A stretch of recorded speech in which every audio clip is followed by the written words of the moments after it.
my Lord, kumbaya. Kumbaya, my Lord, kumbaya. Kumbaya, my Lord, kumbaya. Oh Lord, kumbaya. Kumbaya, Gullah for come by here. Welcome to Boone Hall Plantation, one of the many plantations along what we call the Gullah Geechee Corridor that gave birth to the Gullah Geechee people and the Gullah Geechee dialect. West Africa, Senegambia, Gambia, Sierra Leone, Angola, Liberia, Nigeria. They brought us from West Africa to these parts strictly to work the rice plantation. Me no eat no beans, bet out the rice. Me no eat no beans, bet out the rice. Red rice, brown rice, whipping rice, Oakland rice, Hoppin' John, rice cake. Me no eat no beans, bet out the rice. The West Africans knew how to properly irrigate that ground so that the rice crop could flourish. And we made the masters rich. Oh yes, we did. Off of that product called Carolina Gold rice. Me no eat no beans without the rice. Gullah, for I don't eat any beans without rice. In the Gullah kitchens of Charleston, South Carolina, and all along the Gullah Geechee Corridor, dinner is not a complete dinner if rice is not being served. You can have your baked potato, mashed potato, macaroni and cheese, spaghetti meatball, but if rice is not on the table, oh, dinner for the Gullahs is not yet ready. And when you burn and you scorch your rice, you probably throw it away. But we don't throw that away, we eat that. We call it a rice cake. And every New Year's Day, we have a special rice dish we Gullahs called Hoppin' John. Hoppin' John for the Gullahs is actually field peas and rice cooked together as a casserole. And we eat this dish every New Year's Day, along with a bowl of collard greens for good luck and blessings for the upcoming new year. Not only did we work the rice plantation, but rice still remains the #1 staple in our kitchens today. Now, when they brought us to this side of the ocean, we got dropped off. Oh yeah, dropped off. All along what we now call the corridor, the Gullah Geechee Corridor, starting way down there in Jacksonville, Florida, coming up to Brunswick and Darien, Georgia, where we got dropped off at Sapelo Islands and Simon Island, Jekyll Island. When the ship got to Savannah, they brought us through a port of entry we call the Ogeechee River.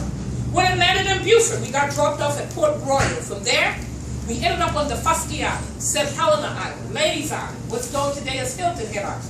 And when that ship got out of this Charleston port, we got dropped off on this side of the river at a place called Sullivan Island, just a few miles from here, where Fort Woodbury stands today. Now that's where we had to stay to be quarantined, cleaned up before they put us on the auction block.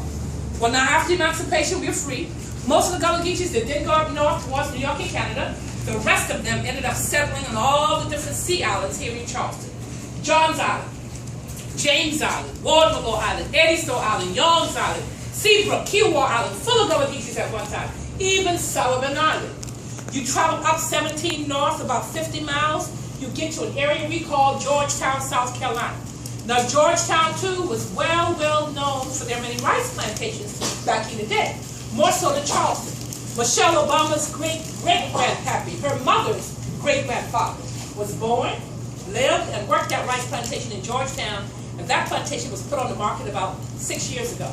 You travel outside of Georgetown, you get to an area we call Pawleys Island.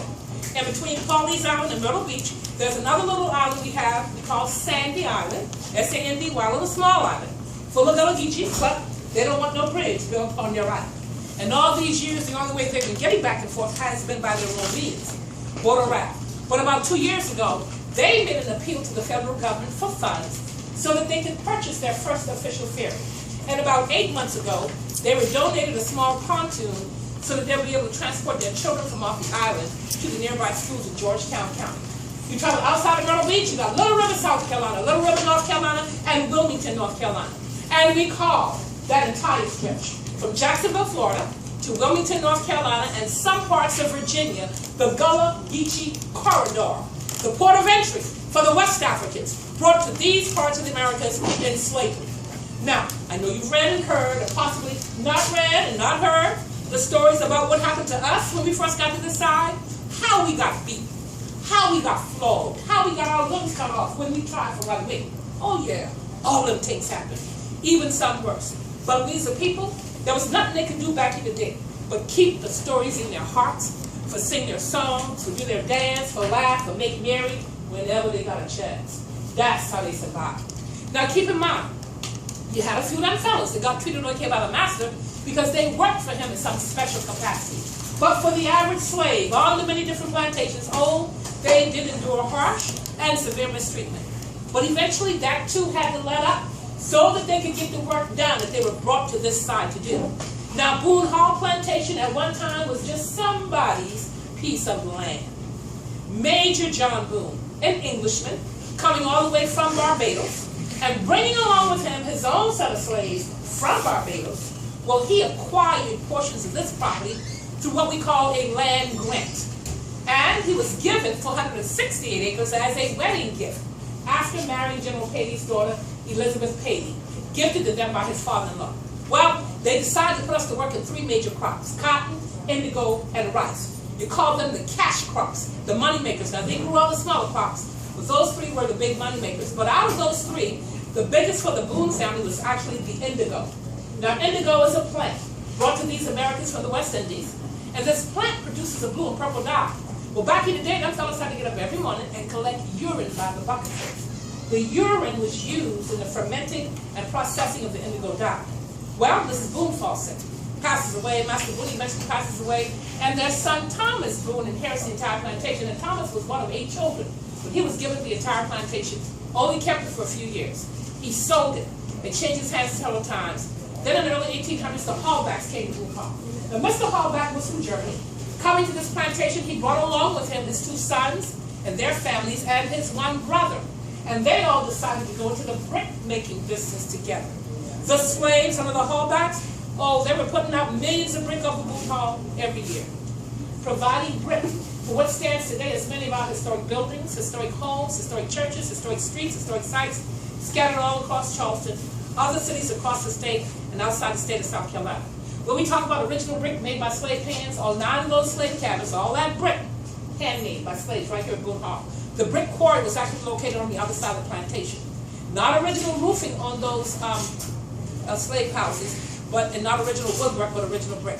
This cotton gin house to my right, all of that brick, original brick. Now this particular building at one time housed the cotton gin. That's the machine that actually made our job feel a little easier, because that machine was used to separate the cotton from the seed. Originally you did it by hand, which was a very slow and tedious and time-consuming process. This building also was a restaurant and a gift shop just a few years ago. But now the entire building is having to undergo major renovation before it can reopen. And the oldest building on Boone Hall is located on the front yard of the master's house we call the Big House. When you go to those 2 big black wrought iron gates, you take a look to the left side of the garden. You will see a circular-shaped brick building, short in stature, cone-shaped roof, dirt floor, no windows. We call that building the smokehouse.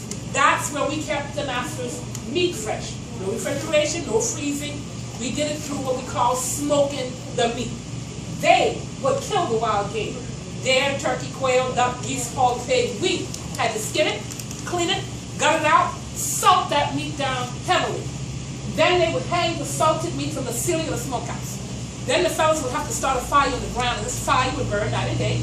And at times they put that fire out, fan that smoke, and that smoke rising up, consuming all the salted meat. We call it smoking the meat, curing the meat, keeping that meat fresh and ready for one time the master and his family needed to eat. Now, when we first get to the plantation, we used to eat the scrap off the master table. How so? That little piece wasn't my story. That was my great-grandmother's story. Her name was Charlie Martino. My great-great-grandmother came out of a slave family. At emancipation, they were free. Sure enough free. But like so many of the other slave families, at emancipation, they had nowhere to go. So they elected to stay on the plantation and work the farm for their room and board. But she told the family how they would ring a bell. And after ringing of this first bell, we would have to go to the trough in groups. And we would gather our food from the trough. Hand them out, hand them out, hand them out, hand them out. Stuffing food down our faces really fast. Why? Well, number 1, they were hungry. Number 2, they never knew when they were going to get another chance to get back to the trough again. And number 3, once they rang the bell for the second time, oh, that meant your time was up. You had to hurry and move out of the way so that the next group of slaves could go for the meat. Well, as the years progressed, when Granny would see her children throwing food down their faces, She got on with, look, young children, why are you trying to choke your food down so fast? Slow down and eat. Ain't nobody ringing no bell now. Now, when Master stopped to let us eat meat, we was always eating up the river, all the fishing thing. When Master stopped to let us eat meat, we started eating off the low end of the hole. That's why we as a people in my culture, especially in these parts, we love to eat our parts of the pig.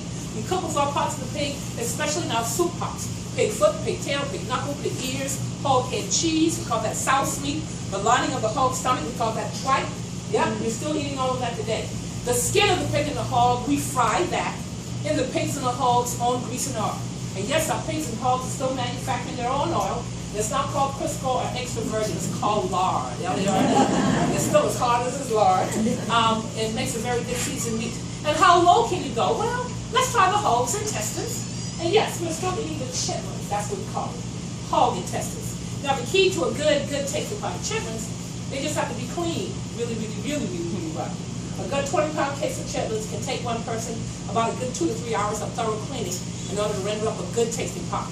You won't see chitlins on a lot of our menus here in Charleston because it's a very slow and time-consuming process with cleaning and cooking chitlins. But if you ever sit before a bowl of chitlins, if they don't taste good on the first bite, Galaroo #1, don't buy no more. All right. Yeah. Now,